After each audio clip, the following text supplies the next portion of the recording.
right. The recording has begun.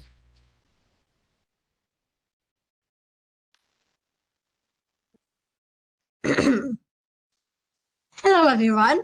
Welcome to the Down Syndrome Association of Northern Virginia's 2000. Welcome, everyone. Welcome to the Down Syndrome Association of Northern Virginia's October 20th Advocacy Program meeting. I would like to introduce you to my colleague, Nicole Patten. She works as the manager of state government relations at the National Down Syndrome Society. A lot of what she does in her daily work has to do with policy and advocacy.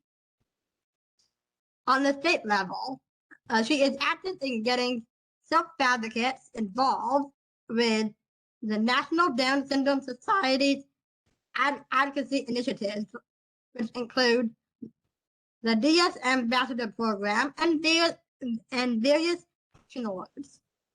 She and the NDSS policy and advocacy team advocate for the passage of state legislation concerning issues such as sub-minimum wage, non-discrimination in organ transplantation, which I had a hand in passing in Virginia, Down syndrome information laws, and law enforcement training.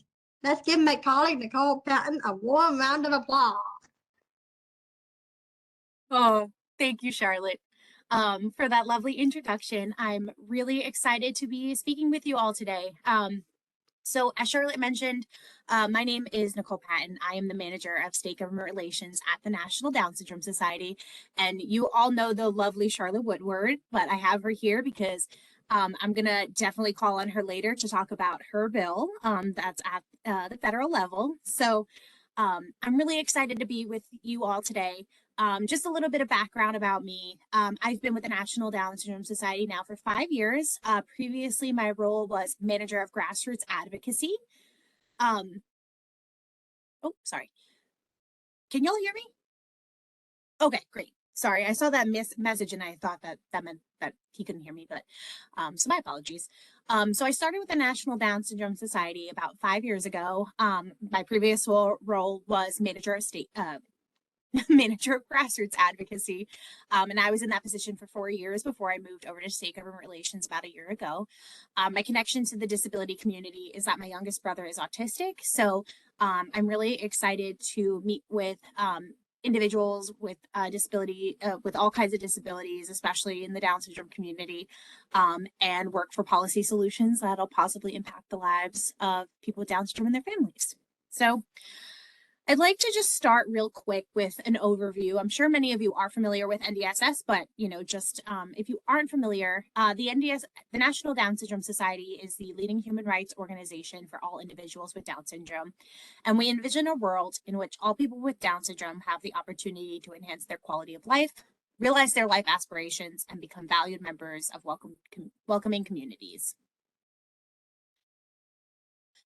And we do this by supporting and advocating for the Down syndrome community with in 3 program areas: resources and support. We provide resources throughout the lifespan, so starting with our new and expectant parent guide all the way to aging and caregiving guide and Alzheimer's disease guide book. And we have a helpline that families can call into in the event that they want to talk to somebody about a specific resource or if they have any questions.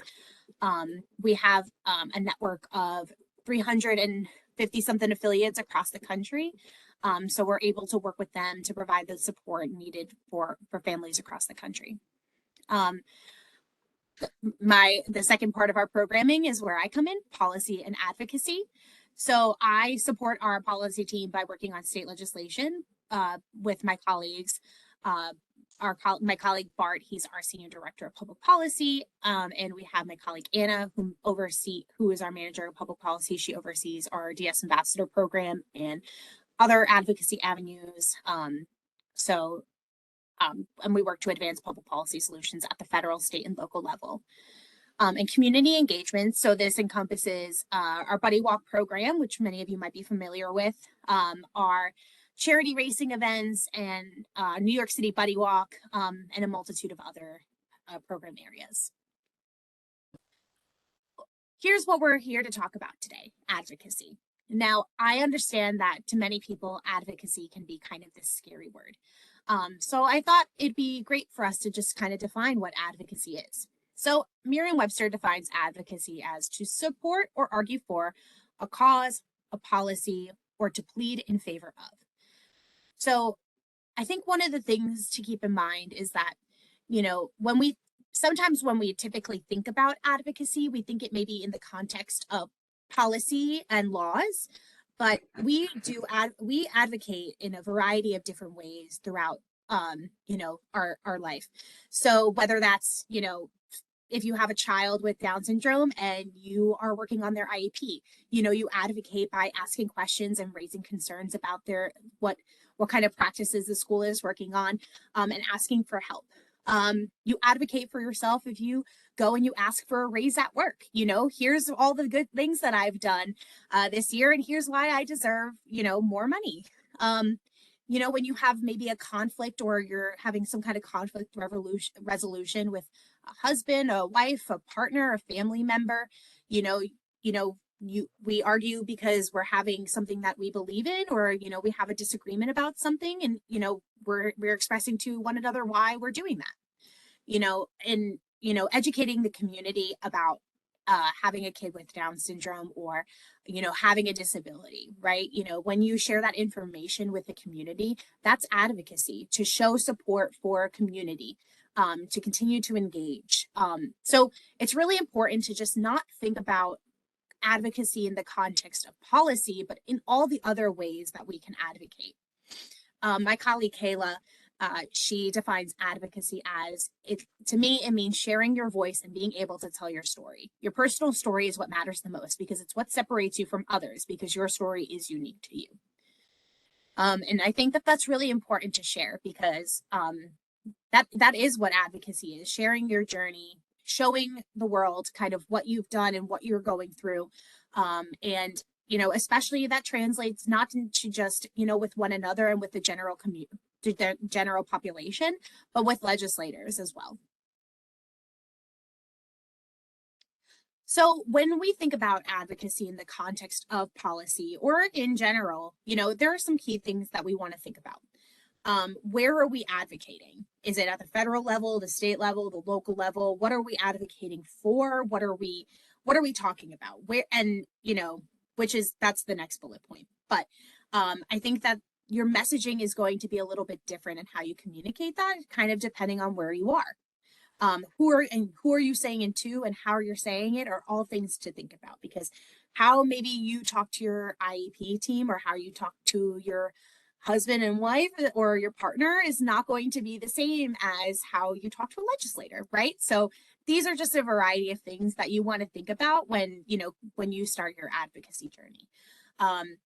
At the state level, we have some different priorities than we do at the federal level. And I think that's an important distinction to have, just knowing and going forward. Oh, I'm glad Mark got his audio going. That's great. So I think these are a few things that you want to think about when you look into advocacy.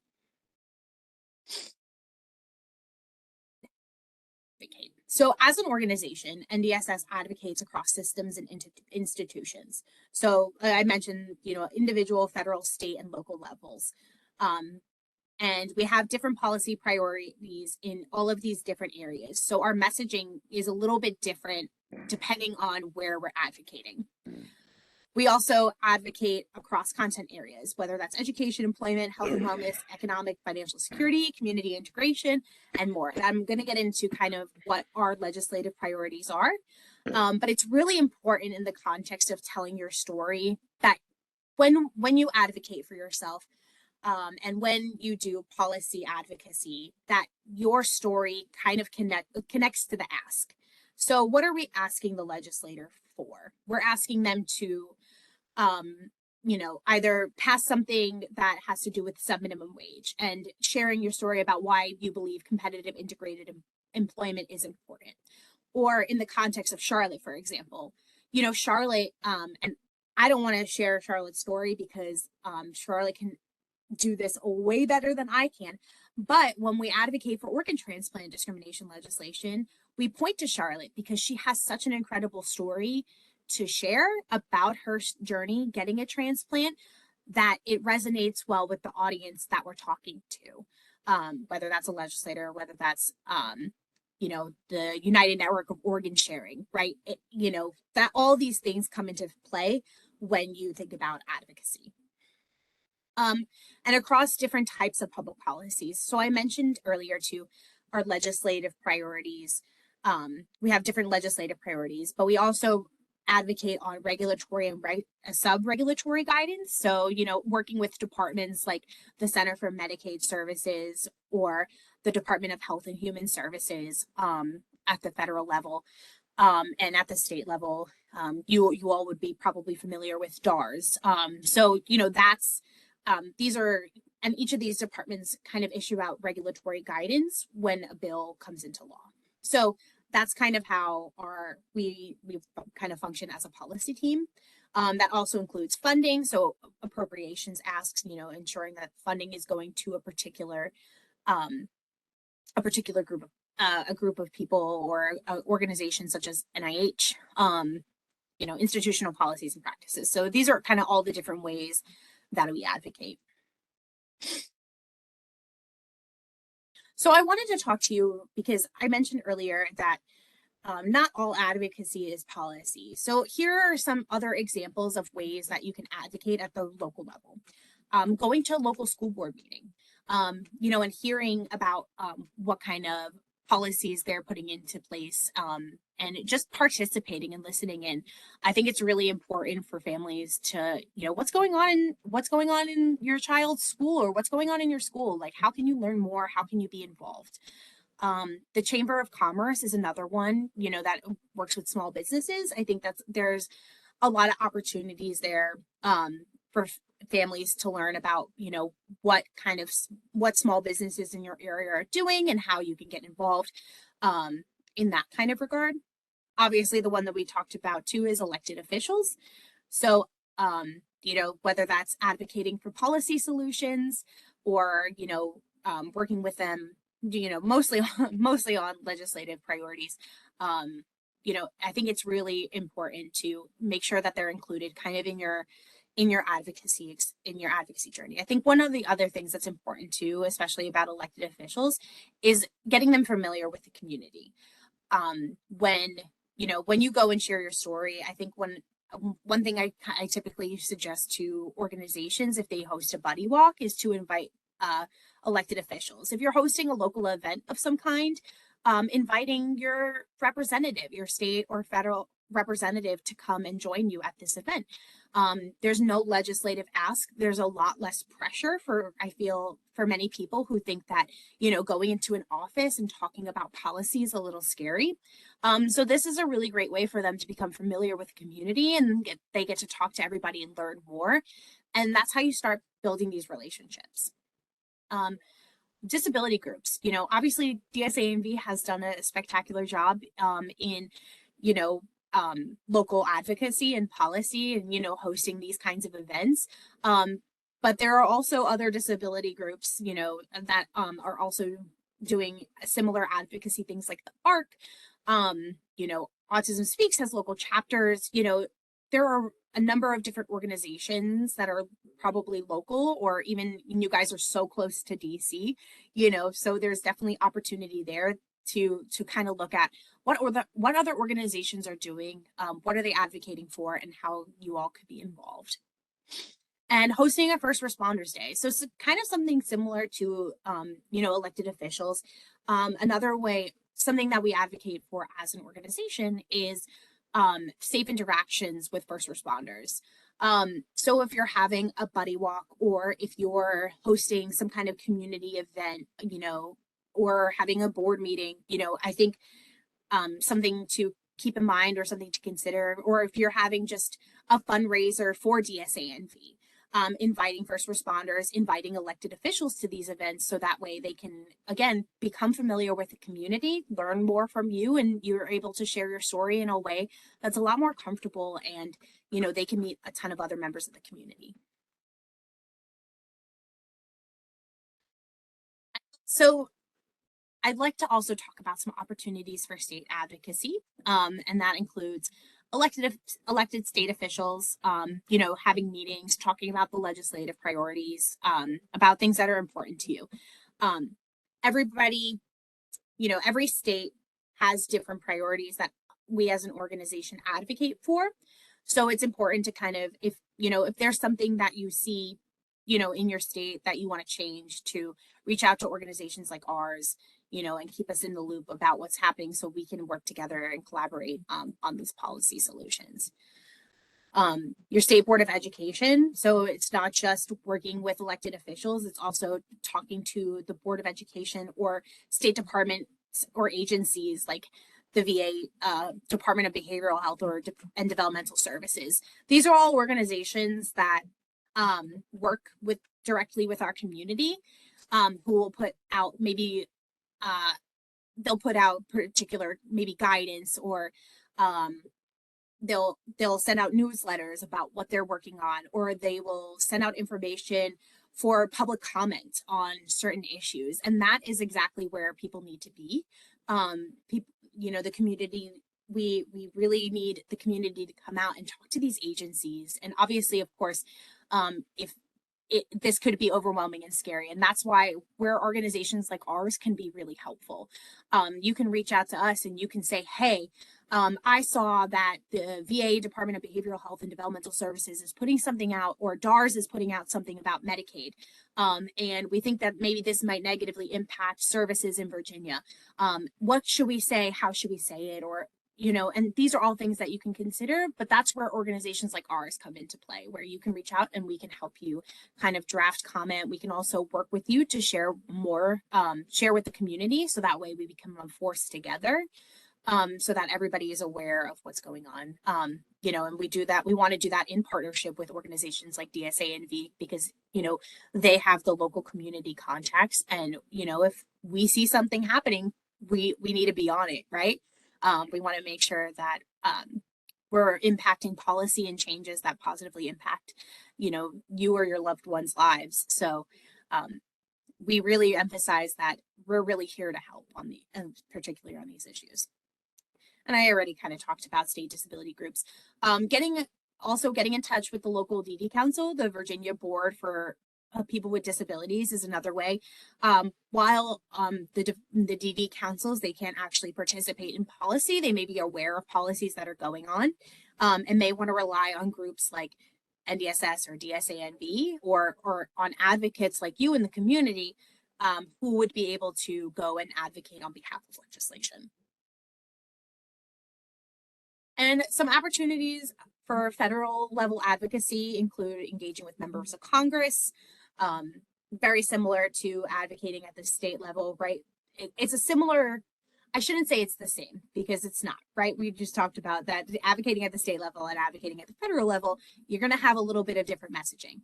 But generally for you all, it should relatively stay the same. You talk about your story and how your story connects with the ask.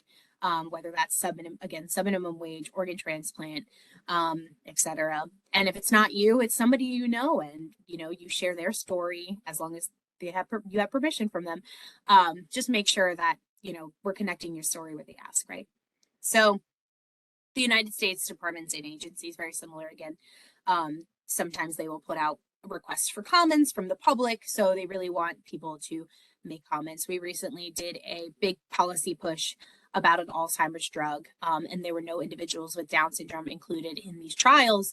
So we called on the community to submit public comments, and they were overwhelmed with comments from our community. I think about more than a third of the comments mentioned Down syndrome, and there were thousands of comments. So it really took a large community to come together and make sure that we advocated for the Down syndrome community to be included in these trials. And yeah, national groups like NDSS, you know, as I mentioned, we work on policy priorities at the Fed, state, and local level. So keep in touch with us, and I'll mention a number of ways on how you can do that so that you can continue to keep engaging in advocacy. So I wanted to take a moment to kind of go over what our current legislative priorities are. We focus primarily on education, employment, health, caregiving, and civil rights. We work on a number of education priorities at the federal and state level. At the federal level, we advocate for the Keeping All Students Safe Act because there are currently harmful seclusion and restraint practices in school that disproportionately are used against students with disabilities. So we believe that students with disabilities deserve dignity and respect, and they should be protected from, you know, these traumatic and dangerous practices. So we advocate for policy solutions like that at the federal and the state level. There are going to be times, you know, kind of like I mentioned with organ transplant discrimination or with education, where there are very similar priorities. It kind of depends on the state of what the federal government looks like versus what state governments look like. Sometimes it's easier to get a state bill passed because state legislators are more accessible than sometimes federal legislators are. And state legislators, you know, they really can just be, you know, somebody that you go to the same grocery store as, or they're in the same church as you, or, you know, they're your neighbor. So it's really, you know, I have an advocate in Mississippi. Her state senator lives across the street from her, like they're neighbors. So and she was able to utilize that relationship and get several bills passed in the state of Mississippi. So it's, you know, it's easy. It's a little easier sometimes to pass things at the state level than it may be at the federal level. So that's why we advocate sometimes for both. And like I mentioned, keeping all students safe is a federal, but the practice, you know, removing the practice of seclusion and restraints from schools is something that we also do at the state level. Corporal punishment is another one that we work on at the state level. We want to also professional development for teachers is something that we do at the state level. So we have a number of priorities that we work on in regards to education. Sub-minimum wage. So at the federal level, we work on the Transformation to Competitive Integrated Employment Act. And what this does is absolutely any type of discrimination should be a top priority, that it is. The Transformation to Competitive Integrated Employment Act would phase out sub-minimum wage practices for individuals with disabilities. And we're really excited because we received notice that Virginia is going to be getting a grant from the federal government to phase out the practice of 14C in the state, which is really exciting. We're going to be probably working on a state bill counterpart, just because now we know that this is a priority for the state of Virginia. This is an opportunity to get the message out to end the practice of sub-minimum wage in the state of Virginia. And that's something I will definitely keep everybody posted on. I've been working behind the scenes in collaboration with a couple of organizations who are interested in phasing out sub-minimum wage. So there's opportunity there for everybody to be involved. But yeah, another priority that we work on at the federal and state level. Same thing with ABLE. We have worked on a number of ABLE related bills at the federal level. This year, we've worked on the ABLE Employment Flexibility Act, which would allow employers to make contributions directly into an individual's ABLE account in lieu of a regular retirement plan. And additionally, we're working on the ABLE Age Adjustment Act, which would raise the age that an individual would be eligible for an ABLE account from 26 to 46. So those are just two examples of what we've been working on as far as employment at the federal and state level. Alzheimer's, so health-related legislative priorities that our organization has is related to Alzheimer's disease. We are really, as an organization, working to inform the general public about the connection between Alzheimer's disease and Down syndrome. And we're also working on working with agencies like the national, the NAPA Council. They're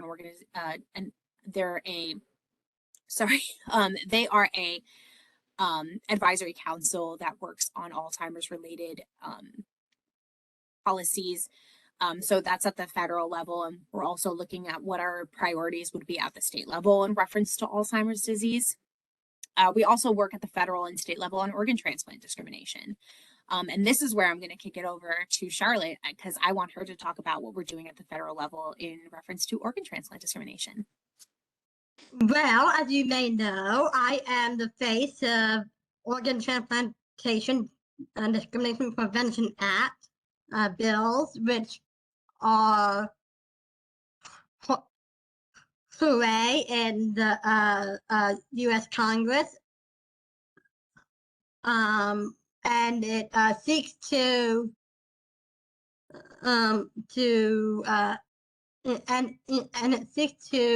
eliminate such discrimination, as I mentioned, solely on the basis of the person with a disability diagnosis. Like, it shouldn't be because of that. What this really comes down to is equity and access. And we are not seeing that equity and access, as doctors in hospital have a lot of discretion of who gets what and things like that. And it seems to me that the lives of non-disabled people are being put first, not the lives of people with disabilities. And a big thing for me is representation. We need to have people with disabilities and their voices at the decision-making table when decisions are being made about their own health. And I'll pass it back over to Nicole. Thanks, Charlotte. Yeah, so as Charlotte mentioned, we're working on the Charlotte Woodward Organ Transplant Discrimination Prevention Act at the federal level. And we've also passed legislation in 34 states, including Virginia, on organ transplant discrimination. And Charlotte mentioned earlier that she was there and testified. Truthfully, her video of her testifying is one of my favorites if you haven't seen it already.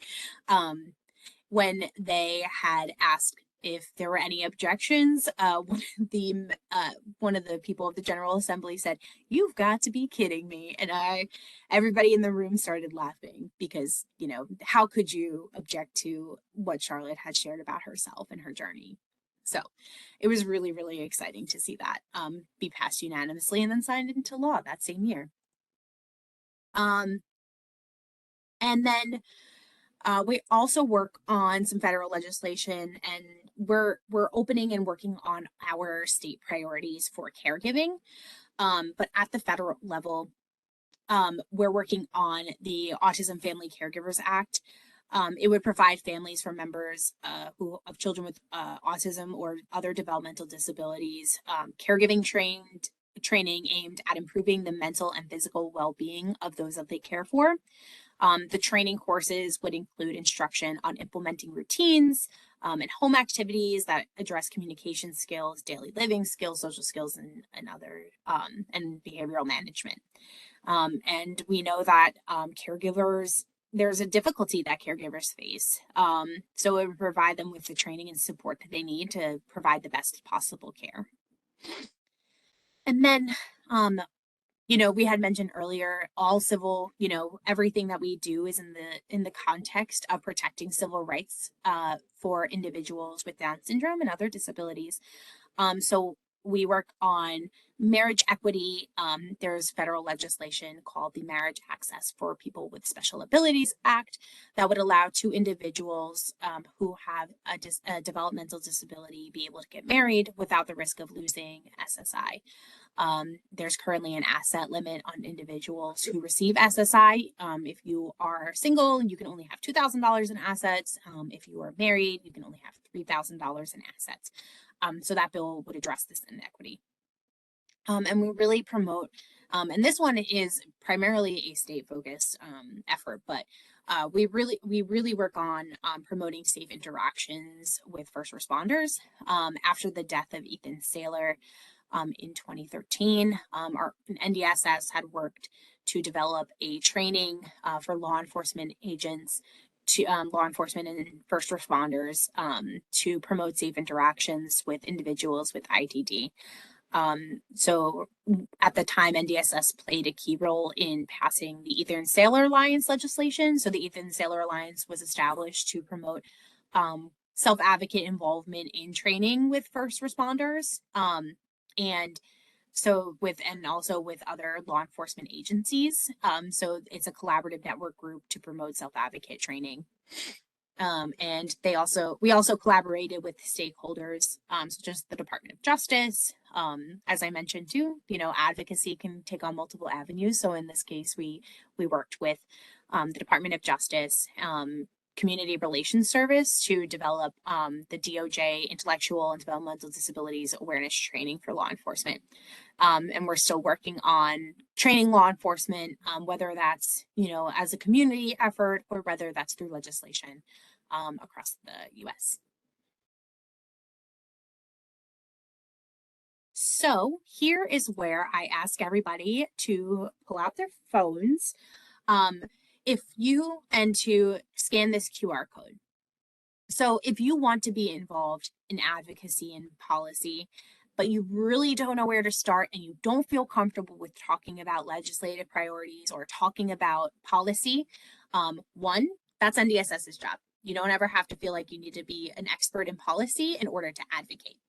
And number two, if you scan this QR code, it'll take you to our advocacy alerts. So our advocacy alerts are forms that we have that you fill out your name, your address, your contact information, and there's already a pre-written template for you to send to your member of Congress about our legislative priorities. Whether it's we host our federal and state advocacy alerts here, but we only have one state bill pending right now. And it's in Michigan, so that one is not applicable to you all.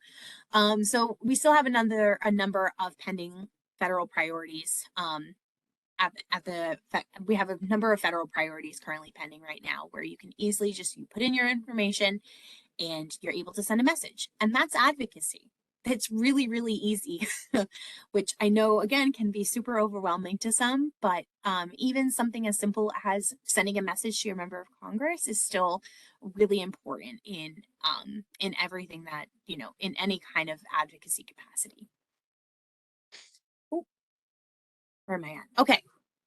Now, if you listen to me talk about all the different ways that you can advocate and you still feel that, maybe you're a little nervous or you loved this presentation and, you feel more comfortable with advocacy, I really would encourage you to join our Down Syndrome Ambassador Program. You're a volunteer advocate, and the goal is to build relationships with decision makers in local communities at the federal, state, and local levels of government. It's also an opportunity to connect with other advocates across the country to make a difference for the Down syndrome community. So you can hear from people from across the country what they're working on and what they're doing in their community to advocate.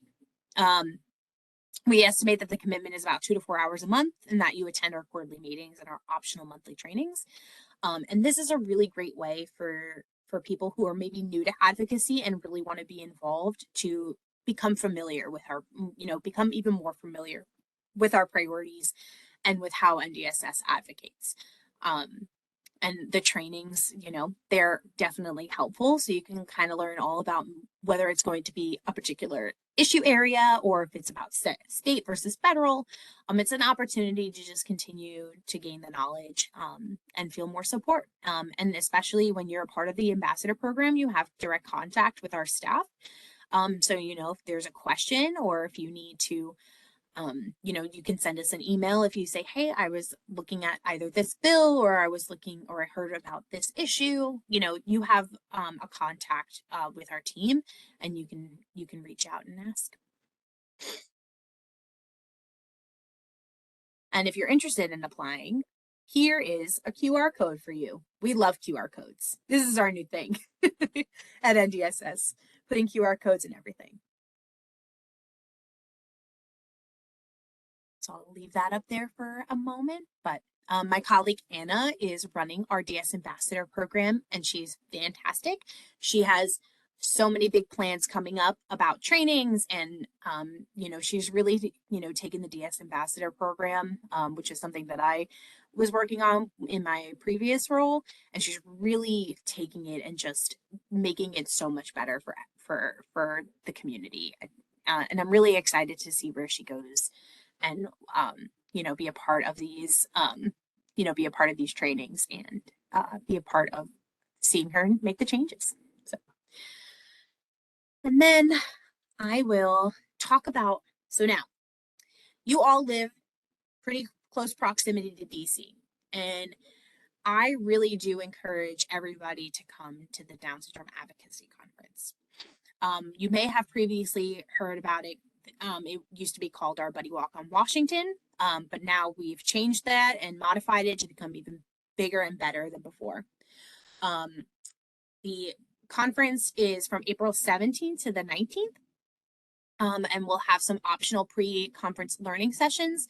So these are all things that we're going to be talking about that impact the Down syndrome community that we're not going to be talking about on Capitol Hill. When we're going to have a Capitol Hill specific training on April 18th.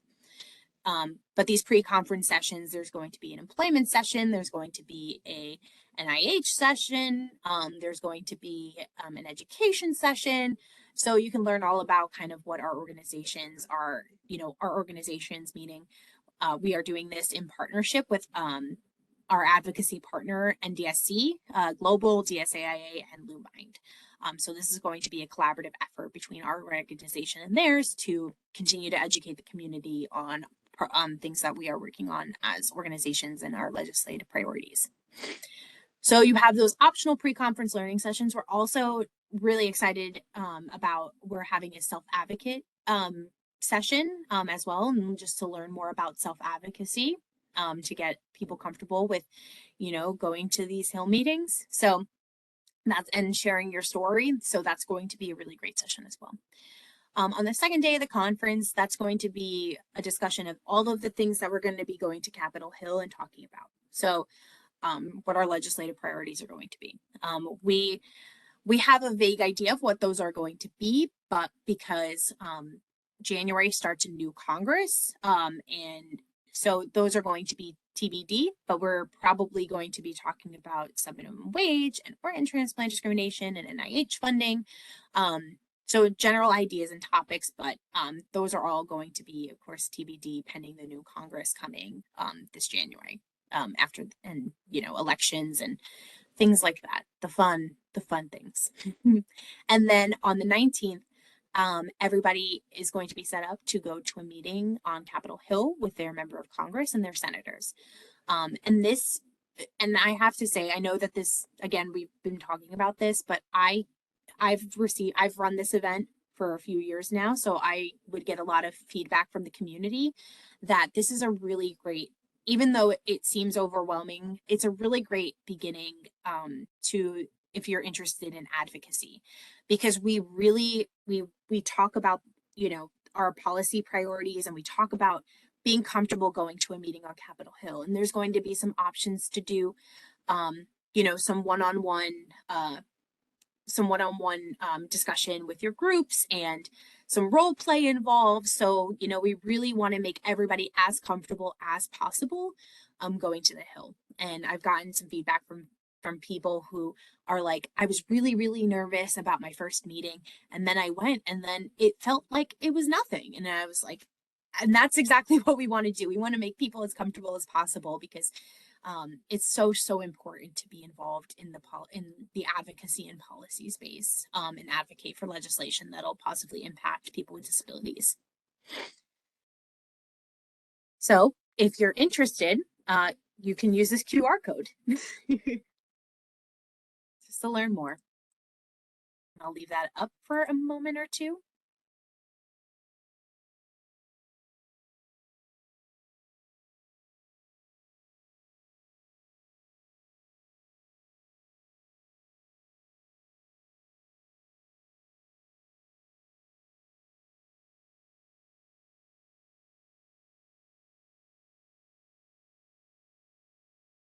And you don't need to have a scanner for the QR code on your phone. As long as you have a relatively new smartphone, you can just go to your photos and then you can click the QR code and it'll give you that's me. It'll give you a little code and take you right to the website. So, but if you need it, I'm happy to also provide the links to Anita and Stacy, and they can share it out to everybody.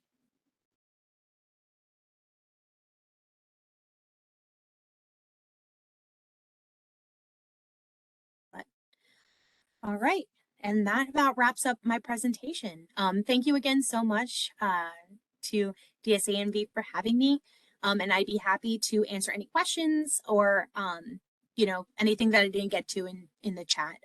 But yeah, I'd be happy to hear from you all and answer any questions that you have for me. Well, thank you for that wonderful presentation, Nicole. It's such a pleasure to have you here. Thank you, Charlotte. And thank you so much for asking me to be here. And thank you so much. It's such a pleasure working with you, being my colleague and working alongside you. Mm-hmm. And I see we have a question in the chat box. Mm-hmm. Susan is saying, how many people are doing advocacy as paid employees at NDSS? I'm not sure I understand the question. So everybody technically on our staff is an advocate. So if you're asking how many people we have on our team, we have about 26, I think now, and 33% of our team has Down syndrome, and that's something that we're really happy and excited about.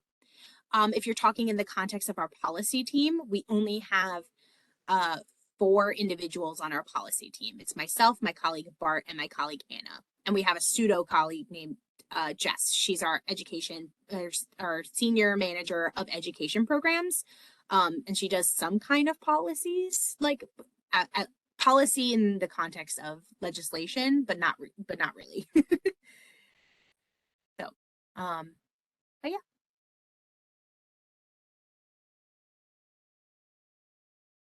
Does anyone else have any questions? Mom, Kevin?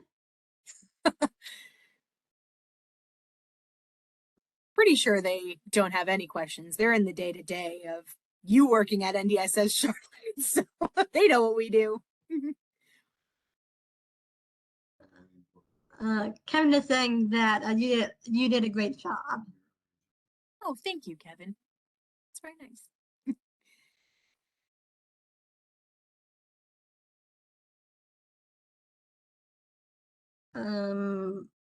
But if no other questions, then thank you again so much, everybody, for attending this evening. And I'd be happy to share the links of the QR codes that I provided to Stacy and to Anita so that everybody has them. But thank you again for having me, and it was such a pleasure to be here. Yes, thank you. Thank you, Nicole.